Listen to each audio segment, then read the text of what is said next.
Sir నమస్తే. నమస్తే అండి. సార్ ఇప్పుడు ఏపీలో లిక్కర్ స్కామ్ సంబంధించి పెద్ద చర్చ జరుగుతుంది. అధికార పక్షం, ప్రతిపక్షం రెండాట్ల మధ్య కూడా దీని గురించే పెద్ద వాదోపవాదాలవి జరుగుతున్నాయి. అయితే అనుకోకుండా జరిగింది ఎలా జరిగింది కానీ ఈ లిక్కర్ స్కామ్‌తో సంబంధం ఉన్న వ్యక్తితో మిల్కీబెట్టి తమ్మన్న, అలాగే కవితతో ఉన్నటువంటి ఫోటోలవి బయటకొచ్చాయి. అసలు ఏంటి ఇది? వెనక ఏం జరుగుతుంది? అసలు ఏంటి స్కామ్ ఏంటి? అంటే చిత్తూరు జిల్లాకు చెందిన వెంకటేష్ నాయుడు హ్మ్. అనేటువంటి ఒక వ్యక్తి.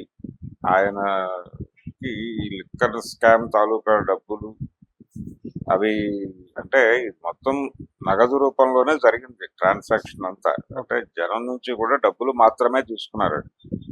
ఏ రకమైన డిజిటల్ పేమెంట్లు అంగీకరించలేదు. కాబట్టి ఈ డబ్బులన్నిటినీ ఇలా వచ్చినటువంటి లార్జర్ అమౌంట్, ఈ అమౌంట్ అంతా ఎక్కడికి తరలింది, ఈ డబ్బులన్నిటినీ ఎలా వాళ్ళు వైట్ గా చూపించారు అనేది ఒక పెద్ద ప్రశ్న. ఎక్కడో బిల్లు ఏదో రూపంలో రైజ్ అయి ఉంటుంది. ఆ రైజ్ అయినటువంటి బిల్లుకి సరిపడా డబ్బులు అకౌంట్ లోకి వెళ్తాయి. మిగిలిన డబ్బులు ఎక్కడికి తరలినాయి అనేది ఒక ప్రశ్న ఇక్కడ. అంటే ఆ రోజు ఉన్నటువంటి ధరలకి, అమ్మకం జరిగినటువంటి ధరలకి, బిల్ రైజ్ అయినటువంటి ధరలకి మధ్యలో ఎక్కడైనా వ్యత్యాసం ఉందా? వీళ్ళ కమిషన్లు ఇవన్నీ పోను, వీళ్ళ దగ్గర నుంచి ముడుపులుగా ఏవైనా తీసుకున్నారా, తీసుకున్న అమౌంట్ ఎక్కడికి తరలింది అనే దాని మీద పరిశోధించడానికి ఒక సిట్ ఏర్పాటు చేశారు. ఇందులో మనీ లాండరింగ్ ఏదైనా జరిగిందా అనేది కూడా ఒక కోణం ఉంది. ఆల్రెడీ ఈడీ కూడా ప్రవేశించింది దీనిలోకి.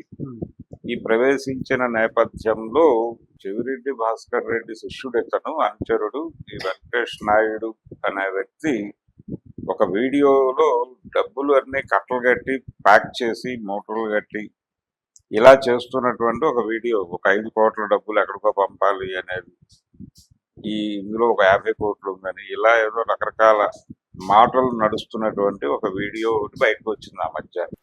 ఫైనల్ గా అతన్ని టార్గెట్ చేయాలి, అతన్ని అరెస్ట్ చేయాలి అనుకున్నారు. ఈ కేసులో ఆల్రెడీ అతని నెంబర్ ఏదో 44 ఏదో నెంబర్ ఇచ్చారు. అంటే అక్యూజ్డ్ నంబర్స్ లో ఇతను కూడా ఒక నెంబర్ కేటాయించారు. ఇతను కూడా ఉన్నాడు దాంట్లో. చెవిరెడ్డి భాస్కర్ రెడ్డి కూడా ఉన్నాడు. హైదరాబాద్ లో ఒక ప్రత్యేకమైన ఇల్లు తీసుకుని అక్కడ ఈ వ్యవహారాలన్నీ నడిపారు అనేది ఒక అభిప్రాయం ఉంది. ఆల్రెడీ వీళ్ళిద్దరిని సిట్ వాళ్ళు అరెస్ట్ చేశారు ఇంతకుముందు. చేసిన తర్వాత ఇప్పుడు ఒక సినిమా యాక్ట్రెస్ తమన్నా, వెంకటేష్ నాయుడు కలిసి ఉన్నటువంటి ఒక ఫోటో ఒకటి వైరల్ అవుతుంది. అది ఒక ఫ్లైట్ లో దిగిన ఫోటో లాగా కనిపిస్తోంది. అంటే తను అంటే ఇంత మనీ స్పిన్ చేయటంలో అతను కీలక పాత్రలో ఉన్నప్పుడు అతనికి సినిమా యాక్టర్స్ తోనో మరొకళ్ళతోనో రిలేషన్ ఉండటం అనేది కూడా పెద్ద అభ్యంతరం. రిలేషన్ అంటే నేను అంటాం ఎఫ్ఐఆర్ కాదు, ఏదో ఒక పరిచయం ఉండటం అనేది పెద్ద ఆశ్చర్యకరమైనటువంటి విషయం కాదు. అందుకని ఆ ఏరియాలో అతను ఫ్లైట్ ఎంగేజ్ చేసుకుని ఉండొచ్చు. అది విమానాశ్రయంలో దిగారా లేకపోతే విమానంలోనే దిగారా అని చెప్తున్నారు ఆ ఫోటో. విమానంలో కూడా దిగి ఉండొచ్చు. అందులో అది వాళ్ళిద్దరి పర్సనల్ వ్యవహారం. అంత మాత్రం చేత ఇప్పుడు ఆవిడ లిక్కర్ స్కామ్ లో భాగస్వామిగా చూడాల్సిన అవసరం లేదు. అతనితో పరిచయం ఉన్నటువంటి ప్రతి ఒక్కరు, అతనితో మాట్లాడిన ప్రతి ఒక్కరు, అతనితో ఫోటో దిగిన ప్రతి ఒక్కరు లిక్కర్ స్కామ్ లో లబ్ధిదారులే అనేస్తే కుదరదు. దానికి సఫిషియంట్ విట్నెస్ చూపించకుండా మాట్లాడటం అన్యాయం అవుతుంది. ఇప్పుడు అతను ఇంకా అనేక మందితో ఫోటోలు దిగి ఉండొచ్చు. అతను ఫోన్ లో చూస్తే అతను దిగి ఉండొచ్చు. ఇప్పుడు ఆవిడ కనిపిస్తే అతను ఉత్సాహపడి ఫోటో దిగి ఉండొచ్చు. అతని ఫోన్ లో నుంచి ఇది బయటకు వచ్చి ఉండొచ్చు. అంటే ఈ మధ్య కాలంలో జరుగుతున్నది, ఒక ప్రొడ్యూసర్ డ్రగ్స్ కేసులో అరెస్ట్ అయ్యాడు ఒక అతను తిరుపతినగర్. ఒక 2 years బ్యాక్ అరెస్ట్ అయినప్పుడు అతని ఫోన్ కాల్ డేటా బయటకు వచ్చింది. ఆ కాల్ డేటాలో రకరకాల మంది అతనికి ఫోన్లు చేసిన వాళ్ళలో ఫిమేల్ యాక్ట్రెస్ ఉన్నారు. చాలా మంది యాక్ట్రెసెస్ వాళ్ళు ఫోన్లు చేశారు అనేది బయటకు వచ్చేసి స్క్రోల్ లో పెట్టేశారు టీవీ ఛానల్స్ వాళ్ళు. అంటే అతనికి ఫోన్ చేసిన వాళ్ళందరూ డ్రగ్ కన్జ్యూమర్ అనుకుంటే ఎట్లాగా? వాళ్ళు అతనితో ఏదో లావాదేవీ ఉండొచ్చు, అతను సినిమాలో నటించి ఉండొచ్చు, రెమ్యూనరేషన్ బకాయిల గురించి అడగచ్చు, లేకపోతే భవిష్యత్తులో అతను చేసే సినిమాల గురించి అడగచ్చు, లేదా ఇంకో ప్రొడ్యూసర్ గురించి వివరం కోసం ఎవరిదో ఫోన్ నెంబర్ అడగడానికి ఫోన్ చేసి ఉండొచ్చు. అంత మాత్రం చేత వీళ్ళందరూ డ్రగ్ కన్జ్యూమర్సే, డ్రగ్స్ కోసమే అతనికి ఫోన్ చేశారని ఆ ఘాట కట్టి వాళ్ళందరి పేర్లు టీవీల్లో స్క్రాల్ చేసి వార్తలు నడిపారు.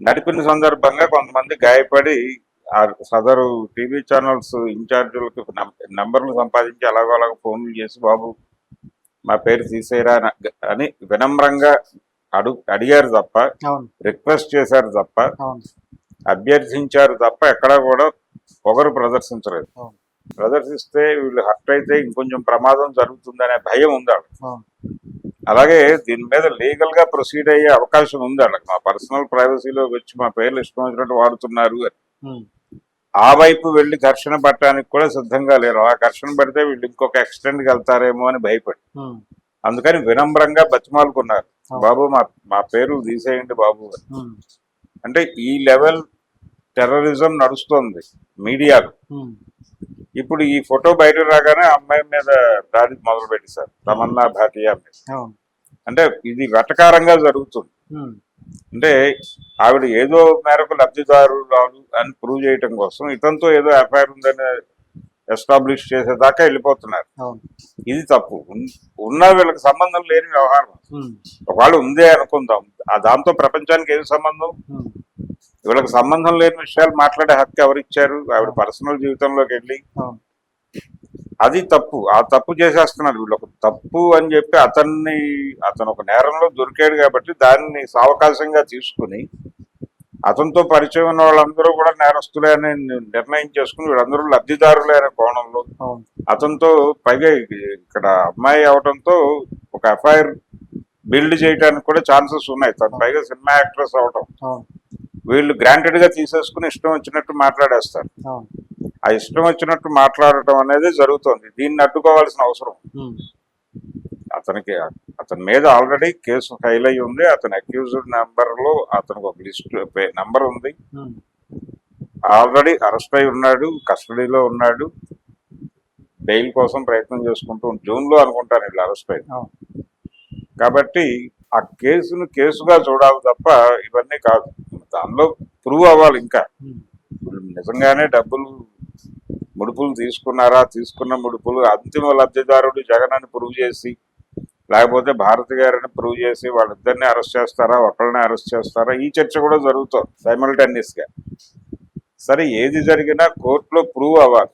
ప్రూవ్ అయిన తర్వాత మాత్రమే నేరం మోపబడిన వాళ్లే తప్ప వీళ్ళందరూ నేరస్తులు కాదు. అందుకని ఆ సున్నితమైనటువంటి గీతని పట్టించుకోకుండా వీళ్ళని నేరస్తులుగా ధృవీకరించి ఉమ్, వీళ్లతో ఫోటోలు దిగిపోయిన వాళ్ళు. ఇది చట్టాన్ని పూర్తి స్థాయిలో కోర్టును తీసుకోవడం, ఇది యాక్చువల్ గా సబ్జుడిస్ కోర్టు పరిధిని ఉల్లంఘించినట్టుగా అవుతుంది ఈ వార్తలు ప్రచారం చేయడం. వాళ్ళకి సంబంధించినటువంటి బయట మీడియా ట్రయల్స్ జరిపేస్తున్నారు.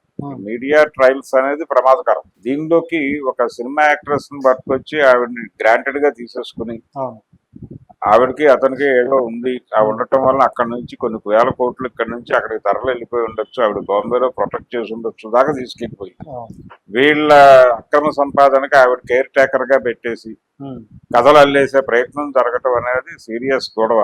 ఉమ్, దీన్ని తమన్నా కొంచెం సీరియస్ గా పట్టించుకుని లీగల్ ఫైట్ చేయగలిగితే ఉమ్. కొంతవరకు సెటిలైట్ అయ్యే ఛాన్స్ అయితే ఉంది. Thank you thank you.